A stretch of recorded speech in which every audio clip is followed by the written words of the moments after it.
बिस्मिल्लाहिर्रहमानिर्रहीम। अस्सलाम वालेकुम स्टूडेंट्स। आज के लेक्चर में हम क्लास 9th का जो नेक्स्ट यूनिट है, चैप्टर नंबर 6, उसको स्टार्ट करेंगे। चैप्टर का नेम है वर्क एंड एनर्जी, उसको डिस्कस करेंगे। और इस चैप्टर में बेसिकली हम देखेंगे कि वर्क एंड एनर्जी जो है वो किस तरह एक दूसरे से रिलेटेड है, और जो एनर्जी है जो प्रेजेंट होती है in the universe in the variety of the many forms, including the mechanical energy, chemical energy, electromagnetic energy, nuclear energy. ठीक है, ये सारी की सारी जो एनर्जीज़ हैं जो कि यूनिवर्स में प्रेजेंट होती हैं वो हम डिटेल से चैप्टर में डिस्कस करेंगे। लेकिन एनर्जी से पहले जो हम यहाँ पे मेन टॉपिक डिस्कस करने वाले हैं 6.1 जो टॉपिक है वो है वर्क। तो वर्क को डिस्कस करेंगे। ठीक है, तो बेसिकली जनरली जो वर्क होता है, work refers to perform some task और जॉब। ठीक है, वर्क का बेसिकली पर्पस क्या होता है कि कोई टास्क या जॉब। सिंपल अगर साइंस की मीनिंग में देखें तो वर्क का मतलब होगा किसी किस्म का टास्क परफॉर्म करना या कोई जॉब करना। ठीक है, लेकिन अगर हम फिज़िक्स में इसको डिस्कस करें तो फिज़िक्स में जो वर्क की मीनिंग है वो कुछ डिफरेंट है। जैसे अगर हम यहाँ पे एक एग्जांपल को देखें कि लेट सपोज करें कि ये हमारे पास दो एग्जांपल्स हैं। अगर हम इस एग्जांपल को डिस्कस करें कि a man pushing against a solid wall, ये एक आदमी है जो कि वॉल के ऊपर जो है वो क्या कर रहा है, इस तरह का उसको पुश कर रहा है। तो बेसिकली ये जो है ना, ये देखें कि क्या ये वर्क परफॉर्म कर रहा है या नहीं। या फिर यहाँ पे एक और एग्जांपल अगर हम ये एग्जाम्पल 2 है कि a girl pushing a pram को पुश कर रही है। ठीक है, बेबी कैरेज जो होता है, तो उसमें देखें कि क्या इन दोनों एग्जाम्पल्स में जो है एग्जाम्पल 1 एग्जाम्पल 2 क्या ये दोनों जो है वो वर्क परफॉर्म कर रहे हैं, और both of them are doing work. अगर हम फिज़िक्स के पॉइंट ऑफ व्यू से देखें तो इस केस में जो गर्ल है that is doing the work, लेकिन जो बॉय है वो वर्क परफॉर्म नहीं कर रहा। ठीक है, यानी कि यहाँ पे जो वर्क की मीनिंग है, यानी अगर फिज़िक्स के पॉइंट ऑफ व्यू से देखें तो फिज़िक्स के पॉइंट ऑफ व्यू से इन दोनों में से जो गर्ल है वो परफॉर्म कर रही है वर्क, जबकि जो बॉय है जो वॉल को पुश कर रहा है वो वर्क परफॉर्म नहीं कर रहा। ठीक है, यानी कि वर्क जो है, वर्क डन जो है वो उस वक्त होता है किसी भी ऑब्जेक्ट के ऊपर। Work is only perform an object when it moves under the influence of force, when it moves under the influence of force. ठीक है, तो यहाँ से हमें वर्क की एक डेफिनेशन पता चली है कि वर्क जो है वो कब परफॉर्म होता है, जब बॉडी के ऊपर फोर्स, किसी ऑब्जेक्ट के ऊपर फोर्स अप्लाई की जाती है और वो बॉडी जो है मूव कर जाती है। फर्स्ट केस में हम लोगों ने देखा था जो कि वॉल को एक बंदा एक बॉय जो वॉल को पुश कर रहा है। ठीक है, वॉल का मास इतना ज़्यादा है, ठीक है, तो उसको पुश करने से वॉल जो है वो मूव नहीं करेगी। तो इसका मतलब ये हुआ कि वो जो बॉय है वो वर्क परफॉर्म नहीं कर रहा। लेकिन जो सेकंड वाली गर्ल वाली एग्जांपल थी जिसमें वो प्रैम को बेबी कैरेज को जो है वो उसको पुश कर रही थी, तो इस केस में क्योंकि वो पुश कर रही है और फोर्स अप्लाई कर रही है किसी ऑब्जेक्ट के ऊपर, वो ऑब्जेक्ट जो है वो in the forward direction move कर रहा है।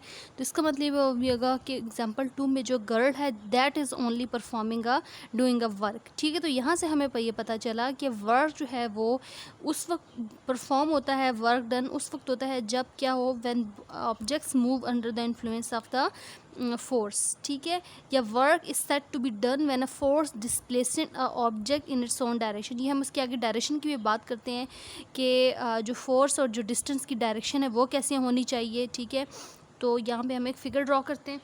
The work is said to be done when a force acts on a body and that body moves in the direction of the force। ठीक है, तो यहाँ से हमें पता चल गया कि जो वर्क है वो किस पे डिपेंड कर रहा है, वो फोर्स पे डिपेंड कर रहा है। ठीक है, यानी अगर फोर्स ग्रेटर होगी तो वर्क जो परफॉर्म हो रहा है उसकी मैग्नीट्यूड भी क्या होगी, ग्रेटर होगी। ठीक है, क्लियर है। Greater is basically the force on the body and longer is the distance. अगर डिस्टेंस की बात करें, ठीक है, मूव्स इन अ डायरेक्शन, यानी डायरेक्शन पे भी डिस्टेंस पे भी डिपेंड कर रहा है। तो फोर्स यहाँ से हमें पता चल गया दो क्वांटिटीज़ पे डिपेंड कर रहा है। फोर्स पे वर्क जो है दो क्वांटिटीज़ पे डिपेंड कर रहा है, एक फोर्स पे और एक डिस्टेंस पे। ठीक है, अच्छा यहाँ पे हम ये देखते हैं कि कंसिडर करें कि कोई भी एक ब्लॉक यहाँ पे हम लोगों ने ले लिया। ठीक है, अब इस ब्लॉक के ऊपर जो है वो फोर्स अप्लाई की गई है, फोर्स इस डायरेक्शन में अप्लाई की गई है, फॉरवर्ड डायरेक्शन में। ठीक है, और फोर्स अप्लाई करने से ये ब्लॉक जो है वो इस पोजीशन से इस पोजीशन पे आ गया। ठीक है, यानी इस पॉइंट तक ये बॉडी जो है वो मूव कर गई है। तो इन दोनों का अगर हम इस ब्लॉक का डिस्टेंस देखें कि उसने कितना डिस्टेंस कवर किया, डिस्टेंस को हम यहाँ पे एस लिख लेते हैं। तो लेट सपोज करें कि इस ब्लॉक का जो डिस्टेंस है वो क्या हो गया, एस हो गया, ठीक है। तो वर्क जो परफॉर्म हुआ है इस ब्लॉक के ऊपर, ठीक है, हम ये देखें कि क्या वर्क परफॉर्म हुआ भी है या नहीं। तो वर्क अकॉर्डिंग टू अगर डेफिनेशन देखें तो इस ब्लॉक के ऊपर वर्क जो है वो परफॉर्म हुआ है, क्योंकि हमने ये पढ़ा है कि वर्क बॉडी के ऊपर उस वक्त परफॉर्म होता है जब बॉडी के ऊपर फोर्स अप्लाई की जाती है और body in the direction of force move कर जाती है। तो यहाँ अगर हम देखें डायरेक्शन, फोर्स की डायरेक्शन और डिस्टेंस को देखें तो जो फोर्स है वो फॉरवर्ड डायरेक्शन में अप्लाई की जा रही है और जो बॉडी ने डिस्टेंस कवर किया वो भी फॉरवर्ड है, ठीक है। यानी कि जो डिस्टेंस है और जो फोर्स है ये दोनों आपस में क्या है, पैरेलल हैं, ठीक है। तो पैरेलल अगर हो गए तो यहाँ पे इसका मतलब ये होगा कि फोर्स और डिस्टेंस की डायरेक्शन क्या है, सेम है, ठीक है। तो इस फिगर से हमें ये पता चला कि वर्क जो है वो दो क्वांटिटीज़ पे डिपेंड कर रहा है, एक फोर्स पे और दूसरा किस पे, डिस्प्लेसमेंट पे, ठीक है। यानी हम यहाँ से वर्क की एक और डेफिनेशन भी ले लेते हैं कि work is the product of the force and the distance, clear. और वर्क की जो डिपेंडेंस है वो किस पे है, फोर्स पे है। यानी अगर फोर्स ज़्यादा हो अप्लाई की जाएगी तो वर्क टन भी ज़्यादा परफॉर्म होगा, और अगर डिस्टेंस बॉडी ज़्यादा कवर करेगी तो वर्क भी क्या होगा, ज़्यादा होगा, ठीक है। अब हम यहाँ देखते हैं कि हमने अपनी डेली लाइफ में देखा है कि ज़रूरी नहीं है कि फोर्स जो है वो इसी लॉन्ग एक्स एक्सिस पे अप्लाई की जाए। ये भी हो सकता है कि किसी बॉडी के ऊपर फोर्स अप्लाई की जा रही हो और वो कुछ एंगल बना रही हो, तो जब वो एंगल बना रही होगी तो हम देखेंगे कि किस सिचुएशन में वर्क परफॉर्म होगा और किस सिचुएशन में नहीं होगा। अब यहाँ पे हम लोगों ने एक और एग्जांपल कंसिडर किए कि लेट सपोज करें ये एक ब्लॉक ले लिया, ठीक है, और इस ब्लॉक के ऊपर जो फोर्स है वो इस तरह अप्लाई की जा रही है, ठीक है, जो कि कुछ एक्स एक्सिस के साथ अगर हम इसको देखें तो वो कुछ एंगल बना रही है।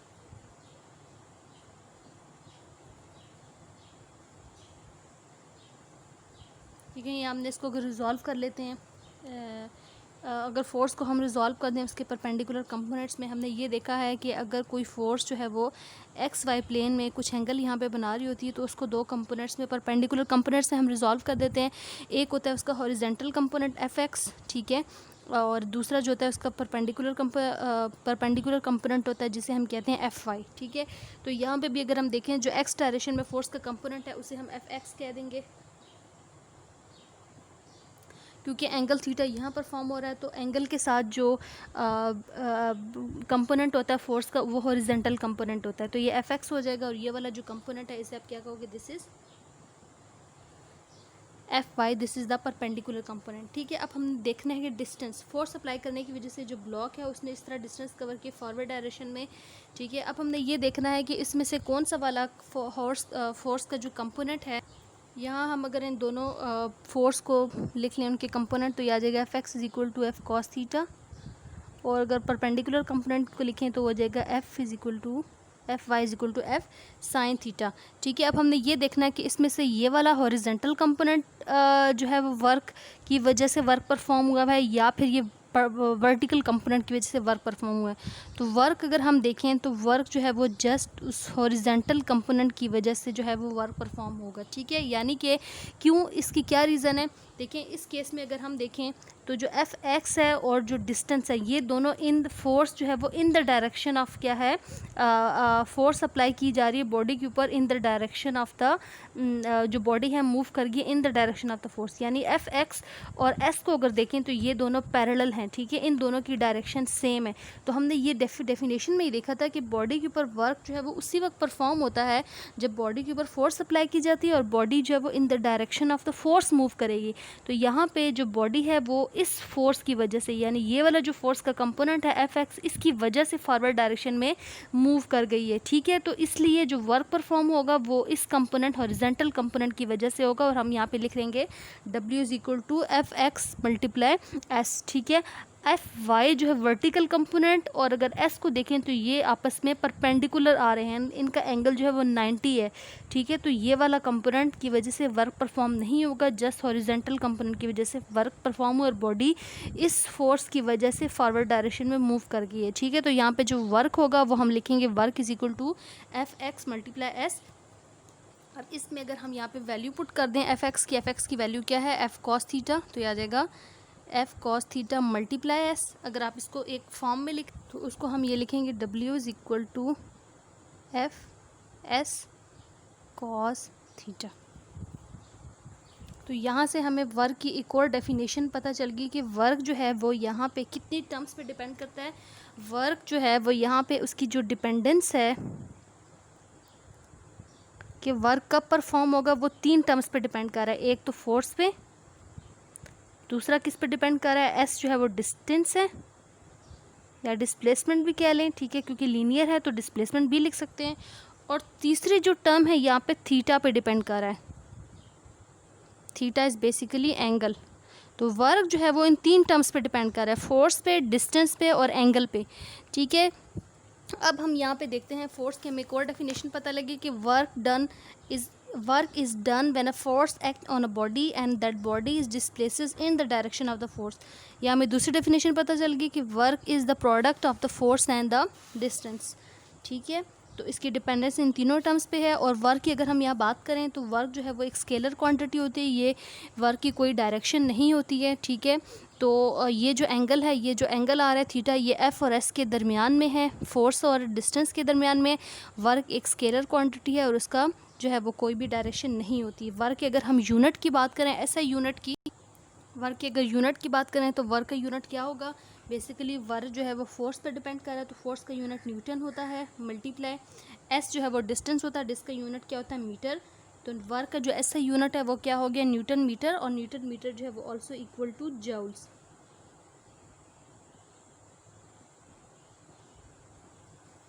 जाउल को हम कैपिटल जे से लिखते हैं, ठीक है। यानी अगर हम 1 जाउल को डिफाइन करें तो 1 जाउल इक्वल होगा 1 न्यूटन मल्टीप्लाई 1 मीटर, ठीक है। 1 जाउल की अगर हम यहाँ पे डेफिनेशन लिखें तो 1 जाउल क्या होगी, 1 joule the amount of the work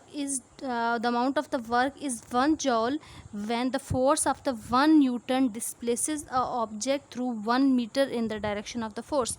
तो ये 1 जाउल की डेफिनेशन हो गई है बेसिकली। और अगर हम इसके 1 जाउल जो है वो इसका स्मॉलर यूनिट है, अगर हम इसके बिगर यूनिट की बात करें तो वो होते हैं 1 kilo joule. 1 kilo joule equal होगा 1000 जाउल के। और इसका जो दूसरा बड़ा यूनिट होता है वो होता है 1 मेगा जाउल्स। मेगा इक्वल होता है 10⁻⁶ जाउल्स के, ठीक है। तो ये इसके लार्जर यूनिट्स हो गए। अब हमने ये देखना है कि when work done is zero, ठीक है। यानी कब किस सिचुएशंस में, ऐसी कौन सी सिचुएशन होगी जब वर्क जो है वो ज़ीरो होगा, और ऐसी कौन सी सिचुएशन होंगी जब वर्क होगा मैक्सिमम होगा, मैक्सिमम कब परफॉर्म होगा और ज़ीरो कब होगा। हमने ये तो इस इक्वेशन के अकॉर्डिंग, वर्क के इक्वेशन के अकॉर्डिंग हमने ये देखा कि वर्क जो है वो कब ज़्यादा होगा, जब फोर्स की मैग्नीट्यूड ज़्यादा होगी या ऑब्जेक्ट जो है वो क्या होगा, ऑब्जेक्ट का डिस्टेंस जो है वो लार्जर होगा। लेकिन यहाँ पे अगर हम इस इक्वेशन को देखें तो वर्क एक और टर्म्स पे भी डिपेंड कर रहा है जो कि है theta. Theta is the angle between the force and the displacement, ठीक है। तो मैक्सिमम वर्क कब होगा, जब एंगल जो है वो ज़ीरो होगा, ठीक है। ज़ीरो एंगल का मतलब है जब फोर्स और डिस्टेंस जो हैं वो पैरेलल होंगे, ठीक है। जब फोर्स और डिस्टेंस पैरेलल होंगे तो वर्क एंगल जो है वो क्या होगा इनके दरमियान में, पैरेलल एंगल में, पैरेलल केस में जो एंगल होता है वो ज़ीरो होता है। तो यहाँ पे वर्क आ जाएगा, work is equal to F S cos zero, ठीक है। और हमने ये पढ़ा है जो कॉस ज़ीरो होता है वो किसके इक्वल होता है, 1 के इक्वल होता है, ठीक है।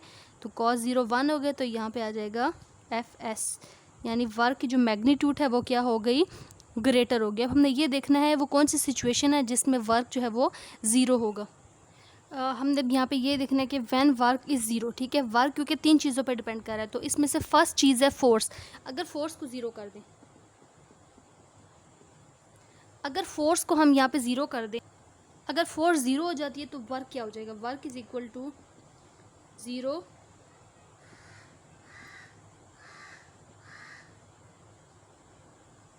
ठीक है। फोर्स की जगह ज़ीरो पुट कर दें तो ज़ीरो किसी भी टर्म के साथ मल्टीप्लाई हो जाएगी तो वर्क क्या हो जाएगा, ज़ीरो हो जाएगा, ठीक है। यानी ऐसी कौन सी सिचुएशन होती है जब वर्क ज़ीरो होगा, ऑब्वियसली जब एक बॉडी रेस्ट पे होगी, जब आप उसके ऊपर कोई फोर्स ही अप्लाई नहीं कर रहे होगे तो वर्क क्या होगा, ज़ीरो होगा, ठीक है। सेकंड जो इसकी सिचुएशन है वो क्या है, सेकंड जो इसकी सिचुएशन ये है कि जब डिस्टेंस जो है वो ज़ीरो होगा, ठीक है। यानी जब फोर्स डिस्टेंस ज़ीरो होगा, यानी फोर्स तो अप्लाई की जा रही है लेकिन जब डिस्टेंस ज़ीरो होगा तो F multiply zero multiply cos theta, zero किसी भी टर्म के साथ मल्टीप्लाई होगा तो ज़ीरो आंसर आ जाएगा, ठीक है। अब ऐसी कौन सी सिचुएशन होती है जहाँ डिस्टेंस ज़ीरो होता है, जैसे फर्स्ट एग्जांपल मैंने आपको बताया था कि एक पर्सन है, ठीक है, जो वॉल को इस तरह क्या कर रहा है, पुश कर रहा है, ठीक है। तो वार के ऊपर वो फोर्स तो अप्लाई कर रहा है, लेकिन जो वॉल है वो मूव नहीं कर रही। तो इसका मतलब ये होगा कि वो किसी किस्म का वर्क परफॉर्म ही नहीं कर रहा, क्योंकि वॉल जो है वो डिस्टेंस ही कवर नहीं कर रही, ठीक है। तो फोर्स अप्लाई करने की वजह से अगर बॉडी मूव ना करे तो तब भी वर्क क्या होगा, ज़ीरो होगा। जो इसकी सबसे लास्ट में सिचुएशन है वो क्या है, जब देखिए हमने फोर्स की बात कर ली, डिस्टेंस की बात कर ली, अब हमने थीटा की बात करनी है, ठीक है। जब थीटा 0 होगा तो इसका मतलब है वर्क मैक्सिमम होगा, लेकिन अगर थीटा 90 होगा, एंगल जो है वो 90 ऊपर बन रहा होगा, किस किस के दरमियान में, फोर्स और डिस्टेंस के दरमियान में। एंगल अगर 90 है, यानी इस केस में फोर्स भी अप्लाई की जा रही है, डिस्टेंस भी कवर हो रहा है, लेकिन एंगल अगर 90 है, तो एंगल 90 होने की वजह से cos 90 0 होता है, तो वर्क भी यहाँ पे क्या हो जाएगा, 0 हो जाएगा, ठीक है। इसकी क्या सिचुएशन हो सकती है कि वर्क कब 0। इसकी अगर हम डेली लाइफ में एग्जांपल देखें कि लेट सपोज करें कि कोई भी एक पर्सन है जिसने अपने सर पे कोई सामान वगैरह लगेज उठाया हुआ है, ठीक है, और वो मूव कर रहा है। अब फोर्स भी अप्लाई हो रही है, ठीक है, और जो है डिस्टेंस भी कवर हो रहा है, लेकिन वर्क 0 हो गया। या फिर अगर देखें कि एक पर्सन है जिसने एक इस तरह बकेट सी उठाई हुई है, ठीक है, वो फॉरवर्ड डायरेक्शन में मूव कर रहा है, तो डिस्टेंस तो कवर हो रहा है, फोर्स भी इसके ऊपर अप्लाई की जा रही है। फोर्स बेसिक क्या होगी, इस उसका जो है वो वेट होगा जो डाउनवर्ड एक्ट कर रहा है। अगर इन दोनों के एंगल की बात करें तो यहाँ पे क्या होगा, 90 होगा, ठीक है। तो एफ और एस जो है वो 90 होगा, तो तब भी एंगल क्या होगा, 0 होगा, तो तब भी जो है वो वर्क क्या होगा, 0, यानी वो कोई वर्क परफॉर्म। या अगर हम बात करें कि कोई भी एक सैटेलाइट है, ठीक है, सैटेलाइट है जो कि ऑर्बिट कर रहा है अराउंड द किसी भी प्लेनेट के अबाउट, जो है वो सैटेलाइट ऑर्बिट कर रहा है, तो इसका जो वर्क है वो भी 0 होगा, ठीक है। इसका वर्क क्यों 0 होगा, क्योंकि अगर सैटेलाइट की वेलोसिटी की बात करें तो इसकी वेलोसिटी जो होती है वो इस तरह टेंजेंट की फॉर्म में है, ठीक है। ये इस तरह मूव कर रहा है, इनर्शिया की वजह से इसको इस तरह मूव करना चाहिए, इसकी जो और जो इसके ऊपर फोर्स अप्लाई की जाती है, जो सेंट्रीपिटल फोर्स होती है, वो अगर हम देखें तो ये दोनों आपस में क्या होते हैं, परपेंडिकुलर होते हैं। तो work done on the orbiting satellite is also 0 because no work is done an object by the force that is perpendicular to the velocity. Force की और वेलोसिटी को अगर हम यहाँ पे देखें, ठीक है, velocity basically distance divided by time ही होता है, ठीक है। तो अगर फोर्स की और वेलोसिटी की बात करें तो वो परपेंडिकुलर 90 आ रही है, तो इसका मतलब है इस केस में भी वर्क क्या होगा, 0 होगा, ठीक है। या फिर अगर हम एक और सिचुएशन की बात करें कि student holding his books in his hand in a stationary position also perform no work, why, ठीक है। एक तो उसने बुक उठाई हुई है और बुक जो है वो रेस्ट पे है, ठीक है। या फिर अगर वो पर्सन जो है वो मूव कर रहा है, ठीक है, तो बुक का जो वेट है वो डाउनवर्ड एक्ट कर रहा है और फॉरवर्ड डायरेक्शन में मूव कर रहा है, तो तब भी दोनों का एंगल 90 होगा, वर्क जो है वो 0 होगा। तो आई होप कि आपको ये वर्क का कॉन्सेप्ट ज़्यादा अच्छी तरह समझ आ गया होगा। इसके बाद हम इसका जो नेक्स्ट वाला टॉपिक है एनर्जी, और जो मैकेनिकल एनर्जी होती है, काइनेटिक एनर्जी और पोटेंशियल एनर्जी, वो हम डिटेल से डिस्कस करेंगे और इसकी डेरिवेशन करेंगे। अगर आपको ये लेक्चर बहुत अच्छी तरह समझ आ गया तो प्लीज़ कमेंट में अपना रिस्पांस शेयर करें और इस चैनल को ज़रूर सब्सक्राइब कर दें।